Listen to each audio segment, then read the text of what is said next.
A major international crisis is unfolding on the high seas as the United States has seized a Russian-flagged oil tanker in the North Atlantic, and among those caught up in the row are 3 Indian nationals. What began as an enforcement action has now spiraled into a full-blown diplomatic confrontation, with Moscow accusing Washington of violating the most fundamental principles of international maritime law.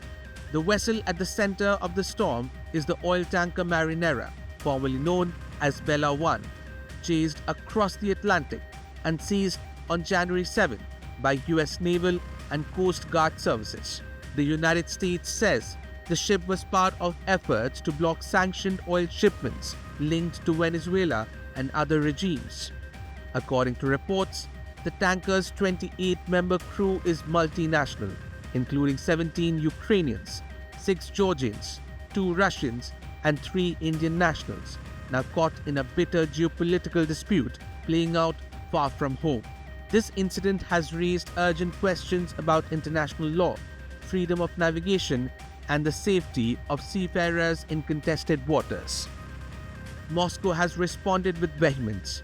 The Russian Foreign Ministry says Washington's actions amount to an outright breach of maritime law, arguing that boarding and seizing a civilian vessel on the high seas without consent is illegal.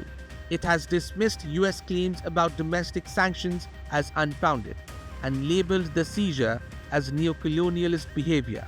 Russia points to its own legal permitting, granted just days ago, that allowed the Marinera to operate under the Russian flag. It insists the United States was repeatedly informed of the tanker's status before the operation. Moscow's statement sounded a stark warning.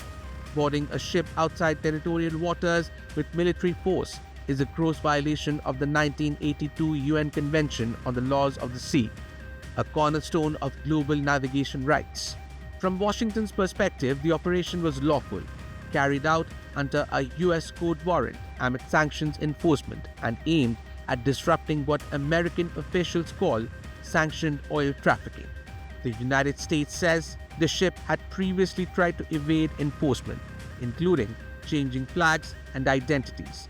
Tactics, it says, are used by what it calls the shadow fleet of ships that help sanctioned regimes move oil.